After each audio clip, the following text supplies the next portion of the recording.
వేదికను అలంకరించిన స్థానిక సంస్థల ప్రజాప్రతినిధులు, పార్టీ నాయకులు, ఇంత భారీ సంఖ్యలో ఈ సమావేశానికి తరలి వచ్చినటువంటి అన్నదమ్ములకు, అక్క చెల్లెలకు అందరికీ నా నమస్కారం. ఈరోజు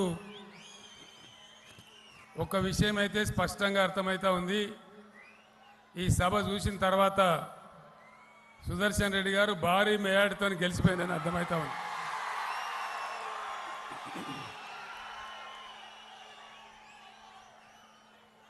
మన దేశానికి స్వాతంత్రం వచ్చి 75 ఏళ్ళు గడుస్తూ ఉంది. ప్రజాస్వామ్య ప్రక్రియ ఈ దేశంలో ఉంది. కానీ ప్రజాస్వామ్య ప్రక్రియలో ఈనాటికి కూడా రావాల్సినంత పరిణతి రాలేదు. ఆ కారణం చేత ఎన్నికలు వస్తే పెద్ద హడావుడి, గందరగోళం, అబద్ధాలు, అభాండాలు, ఆరోపణలు అంతా గందరగోళంగా ఉంటుంది. మీ అందరికీ తెలుసు. మీ అందరినీ నేను ఒక మాట ప్రార్థిస్తా ఉన్నా. ఎలక్షన్లు చాలా వచ్చినాయి, చాలా పోయినాయి. మీరందరూ కూడా చూసినారు, ఓట్లు కూడా వేసినారు.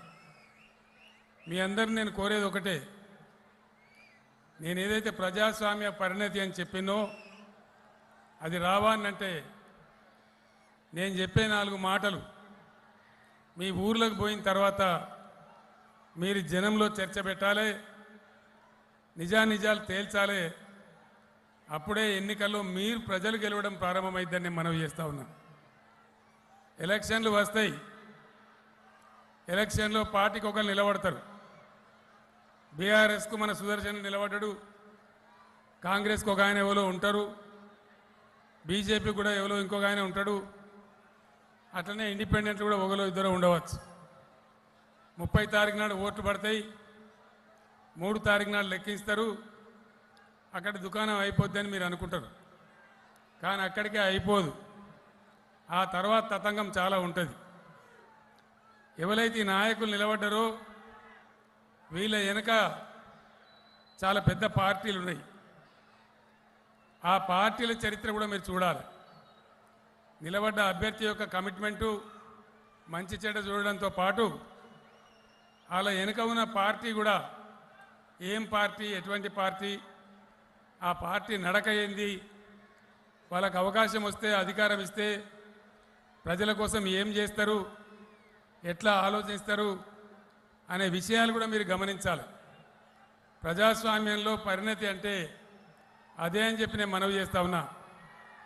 అందుకోసం దయచేసి మళ్ళా ఒకసారి మీతో నేను కోరుతా ఉన్నా, మీ ఊర్లకు పోయిన తర్వాత, టౌన్లో మీ బస్తీలకు పోయిన తర్వాత నేను చెప్పిన ఈ విషయాలు మీరు నలుగురిలో పెట్టి చర్చించి నిజానిజాలు తేల్చాలని చెప్పి నేను మిమ్మల్ని కోరుతా ఉన్నా. పార్టీల చరిత్ర, బీఆర్ఎస్ పుట్టిందే తెలంగాణ ప్రజల కోసం, తెలంగాణ రాష్ట్రాన్ని సాధించడం కోసం, తద్వారా వాళ్ళకు న్యాయం జరగడం కోసం. కాంగ్రెస్ పార్టీ చరిత్ర మీ ముందు ఉంది. ఒకసారి మీరు అందరు దయచేసి ఆలోచన చేయాలి.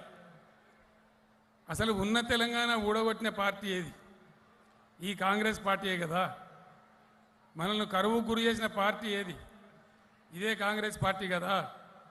కృష్ణా, గోదావరి 2 నదులు ఈ రాష్ట్రాన్ని అంచుకొని పారుతూ ఉంటే గుక్కెడు నీళ్ళియక మంచినీళ్లకు, సాగునీళ్లకు మనల్ని సావగొట్టి చాలా ఇబ్బందులు పెట్టిన పార్టీ ఏది?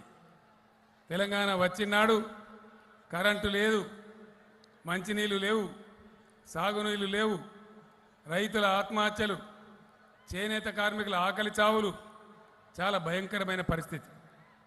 సంసారం చక్కదిద్దినట్టుగా ఒకటి ఒకటి ఒకటి చేసుకుంటూ ఈ 10 సంవత్సరాలు మీకోసం పనిచేసింది బీఆర్ఎస్ ప్రభుత్వం. నేను మీ అందరికీ మనవి చేస్తా ఉన్నా, గతంలో కరెంటు లేకుండే ఈరోజు కరెంట్ ఎట్లా ఉంది, ఎందుకు ఉన్నది, ఎవరి వల్ల ఉన్నది, దయచేసి మీరు ఆలోచన చేయాలి. ఓటు అనగానే ఆశామాసిగా వేయద్దు, అలా ఒక వేసేయద్దు. అంత ఈజీ కాదు అది. ఎందుకంటే మీ యొక్క 5 సంవత్సరాల భవిష్యత్తును అది నిర్ణయిస్తుంది. 5 సంవత్సరాల ఈ రాష్ట్ర భవిష్యత్తును మన ప్రజల భవిష్యత్తు నిర్ణయిస్తుంది కాబట్టి చాలా జాగ్రత్తగా ఆలోచించి ఓటు వేయాలి. అప్పుడే మీరు గెలవడం స్టార్ట్ అవుతుంది. అదే ప్రజాస్వామ్య పరిణతి, డెమోక్రటిక్ మెచ్యూరిటీ అది రావాల్సిన అవసరం ఉంటుంది. మీ అందరిని కూడా నేను కోరుతా ఉన్నా, ఒకటి ఎట్లా చేసుకుంటూ వచ్చినాం అది మీ కళ్ళ ముందర ఉన్నది. ఇంతకుముందే మిత్రుడు సుదర్శన్ రెడ్డి చెప్పిండు, గోదావరి పాకాల 60 ఏండ్ల డిమాండ్ ఎవ్వరు కూడా చేయలేకపోయినారు. కానీ ఒక సుదర్శన్ రెడ్డి పట్టుబట్టి చేయించిన విషయం నిజం కాదా? మీరు ఆలోచన చేయాలి. గతంలో యాసంగిలో ఎంత పంట వండేది? 30-35 లక్షల ఎకరాలు, 30-35 వేల ఎకరాలు కూడా వాడేది కాదు. ఇలా 1,35,000 ఎకరాలు యాసంగిలో నర్సంపేటలో పంటలు పండుతూ ఉన్నాయి. అది సుదర్శన్ రెడ్డి చేసిన పుణ్యమే అని చెప్పి నేను మనవి చేస్తూ ఉన్నా. మీద ప్రభుత్వం ఉన్నా పట్టించుకునే ఎమ్మెల్యే ఉంటే అవుతుంది, లేకపోతే కాదు. సుదర్శన్ రెడ్డి కన్నా ముందు ఎంతమంది ఎమ్మెల్యేలు కాలేదు నర్సంపేటకు? పెద్ద పెద్ద సిపాయిలు అయినరు. సుదర్శన్ రెడ్డి కన్నా దొడ్డుగునోళ్ళు అయినరు, ఎత్తున్నోళ్ళు అయినరు. వాళ్ళు చేయలేకపోయినారు. కానీ సుదర్శన్ రెడ్డి ఈరోజు పాకాల కింద ఆయకట్టుకు డోకా లేకుండా చేసిన వ్యక్తి సుదర్శన్ రెడ్డి. అవునా కాదా? మీరు ఆలోచన చేయాలని చెప్పి నేను కోరుతా ఉన్నా. మంచినీళ్ళు, కృష్ణా గోదావరి 2 నదుల మధ్య ఉండే తెలంగాణ మంచినీళ్ళకి ఎందుకు బాధపడ్డాం మనం? మేము అధికారంలోకి వచ్చిన తర్వాత ఒక్కొక్క సమస్య పరిష్కారం చేసుకుంటూ వచ్చినాం. మంచినీళ్ళు, నేను మీకు తెలుసు, మీరు అందరు టీవీలలో చూసినారు. మిషన్ భగీరథ మొదలు పెడితే నేను క్లియర్గా చెప్పిన 5 సంవత్సరాలలో అది కంప్లీట్ చేసి మీకు నీళ్ళు అందియకపోతే వచ్చే ఎలక్షన్లో బీఆర్ఎస్ నిలబడదు, మిమ్మల్ని ఓటు అడగము అని చెప్పినాం. మరి కేసీఆర్ కన్నా ముందు, కేసీఆర్ కన్నా దొడ్డుగున్నోళ్ళు, కేసీఆర్ కన్నా పొడుగున్నోళ్ళు ఎంతమంది ముఖ్యమంత్రులు కాలే? 2 నదులు ఉండగా ఎందుకు మంచినీళ్ళు ఇయ్యలే? మరి అలా ఎట్లా వచ్చినాయి? భారతదేశంలో ప్రతి గిరిజన గూడానికి, ప్రతి లంబాడి తండాకు, ప్రతి ఇంట్లో నల్లాబెట్టి నీళ్ళు ఇచ్చే ఒకే ఒక్క రాష్ట్రం తెలంగాణ రాష్ట్రం. గంగా నది ఉంటుంది, గంగా నది ఉత్తరప్రదేశ్ అనే రాష్ట్రంలో. ఆ రాష్ట్ర ముఖ్యమంత్రి కూడా మన దగ్గరికి లుంగేసుకొని ఊపుకుంటూ వస్తాడు, మనకు ప్రచారం చేయడానికి వస్తాడు. గంగా నది ఉండేటువంటి ఉత్తరప్రదేశ్లో కూడా ఇయ్యాలటి కూడా మంచినీళ్ళు దిక్కులేవు. అనేక నదులు ఉండేటువంటి రాష్ట్రాల్లో కూడా లేవు. అంటే ఎందుకు వచ్చినాయి మంచినీళ్ళు?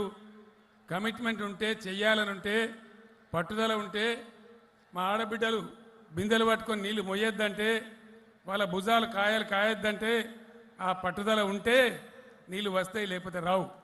బీఆర్ఎస్ సీరియస్గా తీసుకొని చేసింది కాబట్టి ఎక్కడ ఎమ్మెల్యే అక్కడ పనిచేసి మీకు అందించినారు కాబట్టి ఆ నీళ్ళు వచ్చినాయి. కరెంటు, ఎంత కష్టం ఉండే కరెంటు కోసం. రాత్రి కరెంటు, పొద్దాక కరెంటు, బాయిల కాడిపోతే పాములు గుట్టుడు, తేలు గుట్టుడు, కరెంటు షాకులు కొట్టి చచ్చిపోవుడు, ఎంత అవస్థ ఉండే. ఈరోజు కరెంట్ ఎట్లా వస్తూ ఉంది?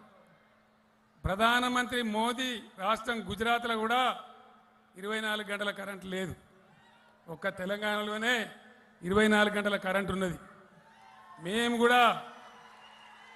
కూడా స్వయంగా నేను కూడా కాపోనే, నేను కూడా వ్యవసాయం చేస్తా కాబట్టి రైతుల బాధలు నాకు తెలుసు.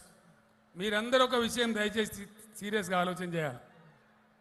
అందుకే నేను చెప్పింది, పార్టీల వైఖరి గురించి మీరు ఆలోచించాలి. చాలా పెద్ద ప్రమాదం రాబోతా ఉంది. వ్యవసాయం, రైతులు బాగుండాలని మేము శపథం తీసుకున్నాం, ప్రతిజ్ఞ పట్టినాం, పట్టు పట్టినాం. రైతు బంధు ఎక్కడ లేదు భూమండలం మీద. రైతు బంధు అనే పథకాన్ని పుట్టించిందే కేసీఆర్, బీఆర్ఎస్ ప్రభుత్వం. అది మీ అందరికీ కూడా తెలుసు. ఈరోజు కాంగ్రెస్ మాజీ అధ్యక్షుడు ఉత్తమ్ కుమార్ రెడ్డి గారు మాట్లాడుతూ ఉన్నారు. దయచేసి మీరు వినాలి. ఇది ఆ ఎన్నికలు కూడా లొల్లి బంద్ చేయాలి. లొల్లి బంద్ చేయాలంటే లొల్లి పెడతాయిందా?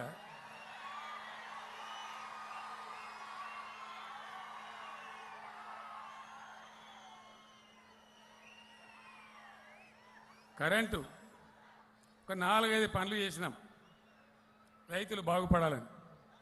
అవి మీ దృష్టికి తేవాలి నేను. ఒకటి, ప్రాజెక్టుల ద్వారా పారే నీళ్లకు ఒక ఒక మొత్తం భారతదేశంలో ఒక తెలంగాణలోనే ట్యాక్స్ లేదు, నీటి తీరువ లేదు. పాత నీటి తీరువ బకాయిలు కూడా రద్దు చేసినాం. అదేవిధంగా 24 గంటలు ఫ్రీ కరెంట్ ఇస్తూ ఉన్నాం. మూడవది, రైతు బంద్ ఇస్తూ ఉన్నాం. ఎవరైనా రైతు అదృష్టం బాగలేక చచ్చిపోతే రైతు బీమా వస్తూ ఉంది. అదేవిధంగా మీరు పండించిన పంటలు ప్రభుత్వమే కొంటా ఉంది. ఏ ఊరు కా ఊరిలో కొనుగోలు కేంద్రం పెట్టి రాష్ట్ర వ్యాప్తంగా 7,000